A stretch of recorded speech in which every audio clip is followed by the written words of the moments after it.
Hi welcome back to my channel. ఈరోజు కథ ప్రేమ నీరాజనం 55వ భాగాన్ని వినేద్దాం. మరుసటి రోజు రాజపురోహితుడు గారు నిశ్చితార్థం ముందు వధూవరుల చేత గుడిలో చేయించవలసిన లింగాభిషేకం గురించి వివరించి వెళ్ళిపోతారు. అమ్మ జాను, రాఘవ్ ఇంకా రాలేదే, ఒక్కసారి చూసిరా అమ్మ అంటూ పంపిస్తుంది సీతాదేవి. జాను కొంచెం సంకోచంతో రాఘవ్ రూమ్ డోర్ తడుతూ ఉండగా అప్పుడే డోర్ ఓపెన్ చేస్తాడు రాఘవ్. జాను చేయి రాఘవ్ గుండెలను తాకడంతో ఉలిక్కిపడి తన అడుగు వెనక్కి వేస్తుంది. కంగారులో తడబడిపోతూ సారీ చెప్తుంది. జాను చేతి స్పర్శ తన గుండెలను తాకడంతో జానునే చూస్తూ ఉండిపోతాడు అలానే ట్రాన్స్లో. జాను సారీ చెప్పినా వినపడదు రాఘవ్కి. రాఘవ్ చూపుకి ఇబ్బందిగా ఉండడంతో తన చూపుని మరల్చి వెనక్కి తిరగడంతో రాఘవ్ కూడా ఉలిక్కిపడి తను చూసుకొని జాను వైపే చూస్తాడు. సారీ, పొరపాటున డోర్ తట్టబోయి అంటుండగా ఇట్స్ ఓకే అంటాడు రాఘవ్. మిమ్మల్ని అమ్మమ్మ గారు పిలుస్తున్నారు అని చెప్పి వెళ్ళబోతుండగా జాను అంటూ పిలుస్తాడు. రాఘవ్ పిలుపుకి అక్కడే ఆగిపోతుంది. జాను ముందుకు వెళ్ళి జాను కళ్ళలోకి చూస్తాడు. ఇలా చెప్తున్నందుకు సారీ అంటూ చిన్నగా, ఈ చీరలో మీరు చాలా అందంగా ఉన్నారు అంటాడు. రాఘవ్ చెప్పింది విని తలెత్తి రాఘవ్ని చూస్తుంది షాక్ అయి. రాఘవ్ కళ్ళల్లో తన పట్ట ప్రేమ క్లియర్గా కనిపిస్తుంటే జానుని తడబడుతూ తల కిందికి దించేస్తుంది. సారీ, ఇలా అన్నందుకు చెప్పాలి అనిపించింది చెప్పాను, మళ్ళీ మనసులో దాచుకుంటే లావైపోతాం అందుకే అనగానే రాఘవ్ మాటకి విచిత్రంగా చూస్తుంది. జోక్ అంటూ చిన్నగా నవ్వుతాడు రాఘవ్. తల కిందికి దించేస్తుంది ఇబ్బందిగా. లావైపోతాం అన్నమాట జోక్, కానీ ఈ చీరలో మీరు చాలా అందంగా ఉన్నారని మాత్రం నిజం. మీకు సీ గ్రీన్ కలర్ చాలా బాగుంటుంది అంటూ అక్కడి నుండి వెళ్ళబోతుండగా అప్పుడే అక్కడికి వస్తాడు హర్ష నవ్వుకుంటూ. హర్షాన్ని చూసి తడబడుతుంది జాను. కంగారుగా అక్కడి నుండి వెళ్ళబోతుండగా జానుకి అడ్డుగా నిలబడతాడు హర్ష.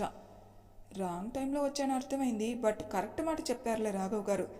నీకు గుర్తుందా జాను, ఇది వరకు ఒకసారి కాలేజీలో ఇదే మాట చెప్పాను నేను, నీకు ఈ కలర్ బాగుంటుందని అంటూ ఉంటే ఆశ్చర్యంగా చూస్తాడు రాఘవ్. అలా చూడకు రాఘవ్, ఫ్రెండ్లీగానే చెప్పానులే అంటూ నవ్వుతాడు హర్ష. కానీ నువ్వు మాత్రం ప్రేమగా చెప్పావు, నీ కళ్ళల్లో కనపడుతుంది. ఐఎమ్ ష్యూర్ జాను కూడా కనపడుతుంది అనుకుంటూ నీ కళ్ళల్లో తన పట్ల ప్రేమ అంటూ జానుని చూస్తుంటే కంగారుగా తడబడుతూ జాను అక్కడి నుండి పరుగున వెళ్ళిపోతుంది. జాను వెన్నెల వైపే చూస్తూ నవ్వుకుంటూ ఉంటాడు హర్ష. రాఘవ్ కూడా అక్కడి నుండి వెళ్ళబోతుండగా వెయిట్ రాఘవ్ అంటూ ఆపుతాడు హర్ష.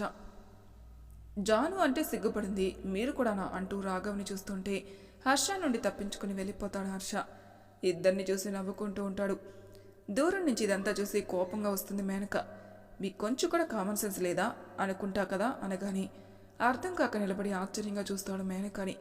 కాబోయే భార్యాభర్తలు ఇద్దరు ఏదో మాట్లాడుకుంటున్నారు, వాళ్ళిద్దరి మధ్యలో మనం మాట్లాడకూడదు, కనీసం అక్కడ నిలబడకూడదన్న కామన్ సెన్స్ కూడా లేదా మీకు? ఉంటే రాఘవ్ గారు ఇచ్చిన కాంప్లిమెంట్స్కి తిరిగి మళ్ళీ మీరు ఇన్వాల్వ్ అవ్వరు అంటుంది కోపంగా అరుస్తూ. కానీ ఇందులో నేనేం తప్పుగా అన్నాను? రాఘవ్ చెప్పిందే నేను ఇదివరకు చెప్పానన్నాను. జానుకి నిజంగా ఆ కలర్ చాలా బాగుంటుంది. జానుకే కాదు నీకు కూడా బాగుంటుంది, ఒకసారి ట్రై చేయి అనగాని చురుగ్గా చూస్తుంది కళ్ళెర్ర చేసి. నాకు ఏ కలర్ బాగుంటుందో నాకు బాగా తెలుసు, మీరు చెప్పవలసిన అవసరం లేదు అంటూ వెనక్కి తిరిగి వెళ్ళబోతుంది కోపంగా. మేనక వెళ్ళిన వైపే చూస్తూ నవ్వుకుని హర్ష కూడా తన రూమ్కి వెళ్ళిపోతాడు. సాయంత్రం ఇంటికి అనంతపూర్లోని అత్యంత నాణ్యమైన చీరల నేతల వారిని పిలిపిస్తారు. పెళ్లికి కావలసిన మంచి పట్టు చీరలు తీసుకుని వస్తారు. ఇంకా నగలు కూడా తీసుకుని వస్తారు. కంసాలి రాజభవనంలో అందరూ చీరలు నగలు చూస్తూ ఉంటారు. నిశ్చితార్థంకి, మెహందీకి, సంగీత్కి, పెళ్లికి చీరలు వెతుకుతూ ఉంటారు అందరికీ. బొటిక్ నుండి కూడా ది బెస్ట్ కలెక్షన్ తీసుకుని వస్తారు స్పెషల్గా పెళ్లి కూతుళ్ళకి. నానమ్మ, మహా ఇంకా నాకు స్పెషల్ కలెక్షన్ ఏమీ వద్దు అంటాడు రామ్. అదేంటి రామ్, స్పెషల్ కాకుండా ఇంకేం వేసుకుంటావు? పంచ కట్టుకుని పెళ్లిపీటలపై కూర్చుండిపోతావా ఏంటి అంటూ నవ్వుతాడు హర్ష. తల పట్టుకుని ఒరి నువ్వు ఆపరా బాబు అంటూ, నానమ్మ, నేను మహా ఢిల్లీలో ఉన్నప్పుడే మా పెళ్లికి మహా సెలెక్ట్ చేసి పెట్టింది. మహా ఏవైతే సెలెక్ట్ చేసిందో అవే నేను పెళ్లిలో వేసుకుంటున్నా. మహా కోసం కూడా ఆ రోజు నేనే సెలెక్ట్ చేశాను, పెళ్లిపీటలపై మేము అవే వేసుకుంటాం అనగాని రామ్ ఇంకా మహాలను చూసి సంతోషపడుతూ ఉంటారు అందరూ. హర్ష, అభయ్, నిధి ఇంకా లత అందరూ గట్టిగా అరుస్తారు ఇద్దరిని చూసి. సిగ్గుతో తల కిందికి దించుకుంటుంది మహా. అయినా సార్, మహారాణి గారికి పెళ్లిపీటలపై ఆ కలర్ బాగుంటుంది చూడండి అంటూ red and green colour border గల చీరను చూపిస్తాడు రాజీవ్. ఈ చీరలో ఆ దేవకన్యని నేలకి దిగి వచ్చినట్లు ఉంటారు మహారాణి గారు అనగానే అందరూ రాజీవ్ చెప్పింది విని రాజీవ్ని కల్లెర్ర చేసి చూస్తారు. అందరూ చూపులకి తల కిందికి దించుకుంటాడు రాజీవ్. క్షమించండి, ఏదో చెప్పాలనిపించి చెప్పాను. రాజీవ్, మహారాణికి ఏం బాగుంటుంది, ఆమె ఏం వేసుకోవాలని చెప్పడానికి మహారాజు గారు ఉన్నారు, మిగిలిన కుటుంబ సభ్యులున్నారు, కనిపిస్తున్నారు కదా అంటూ కోపంగా చూస్తాడు రాఘవ్.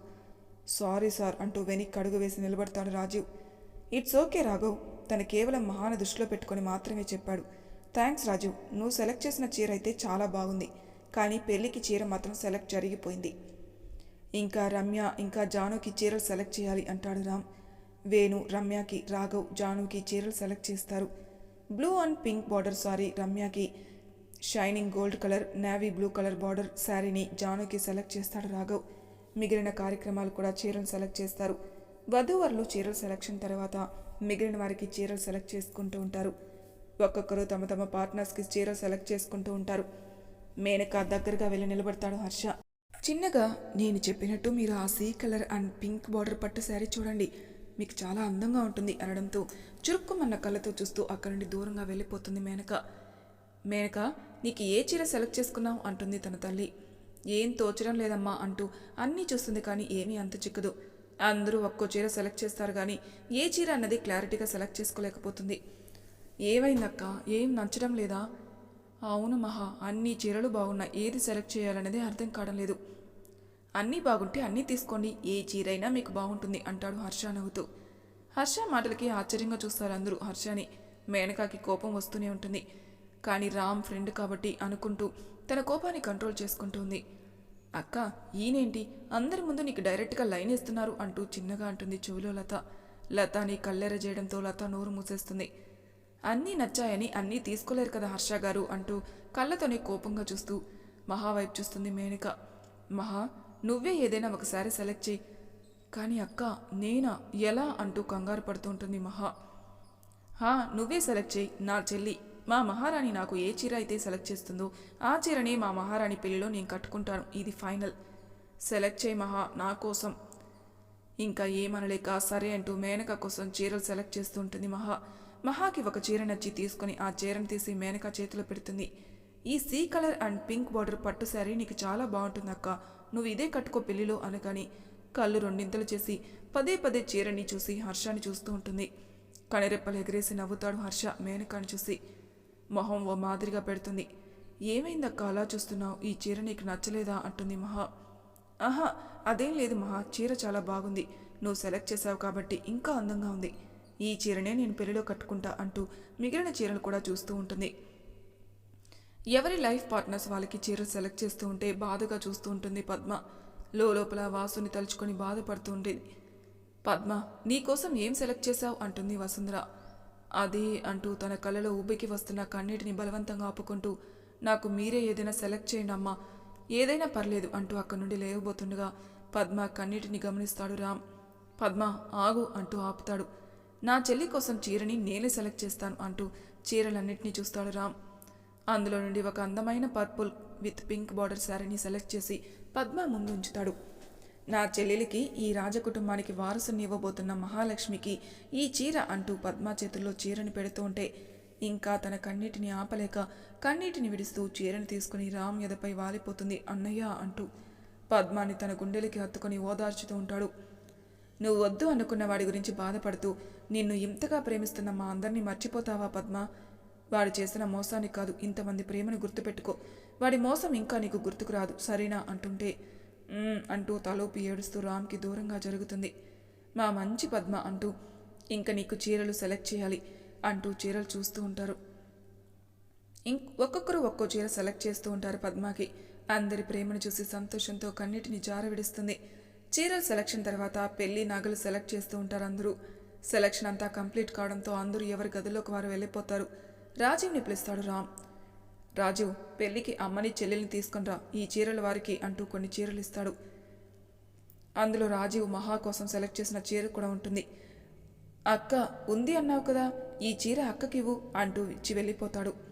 వెళ్ళిన రామ్ వైపే చూస్తూ నిలబడిపోతాడు రాజీవ్.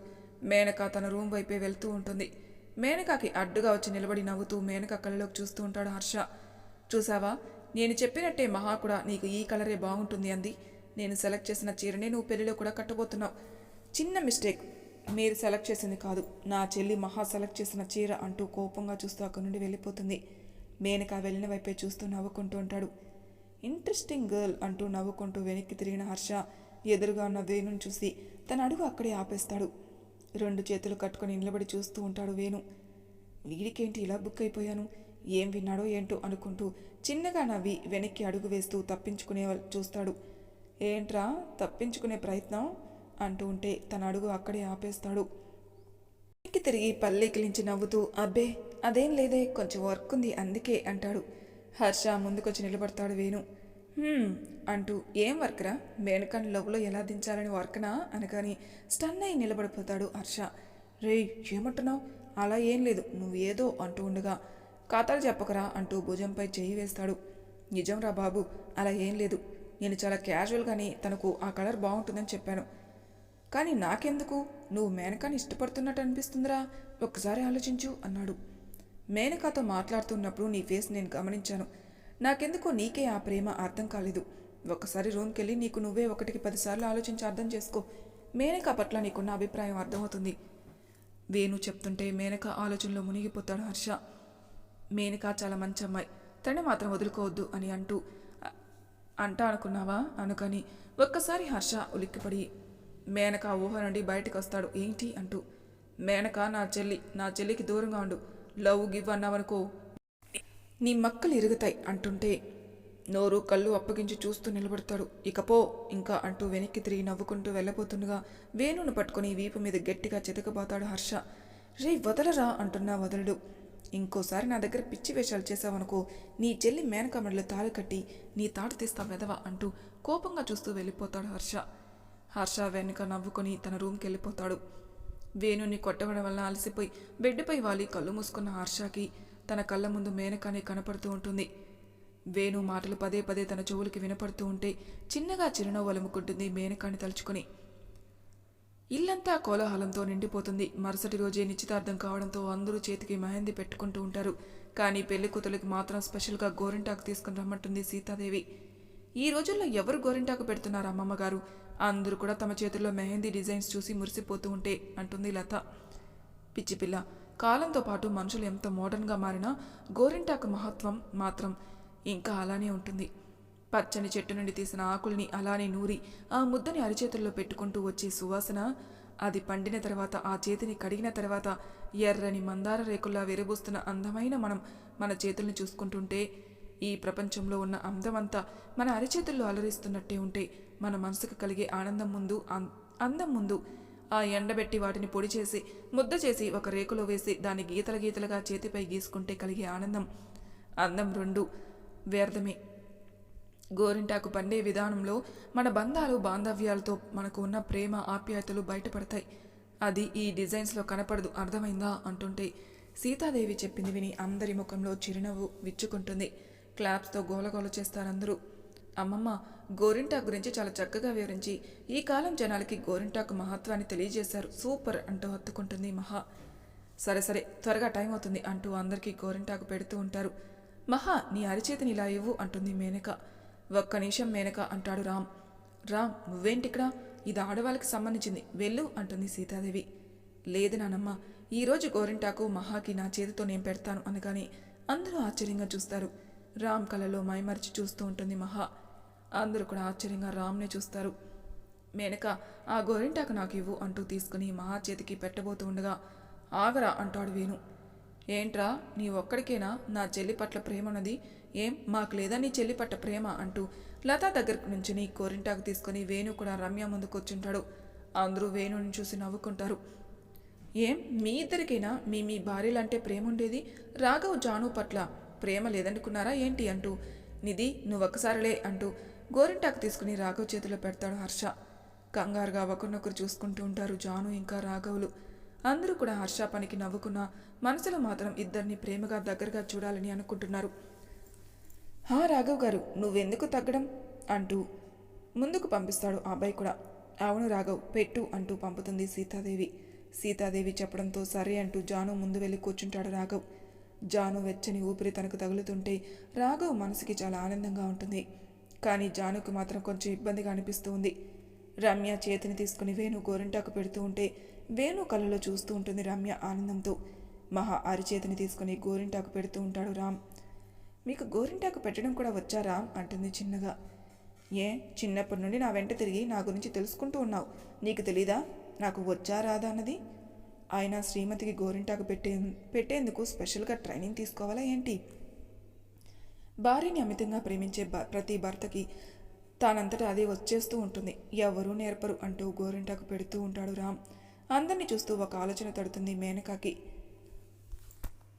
తర్వాయి భాగంలో ఏం జరుగుతుందో నెక్స్ట్ ఎపిసోడ్లో తెలుసుకుందాం. అంతవరకు నా ఛానల్ సబ్స్క్రైబ్ చేయని వాళ్ళు ప్లీజ్ సబ్స్క్రైబ్ చేసుకోండి, లైక్ చేసి షేర్ చేయండి, మీ అభిప్రాయాలు నాకు కామెంట్ రూపంలో తెలియజేయండి. Thank you for listening.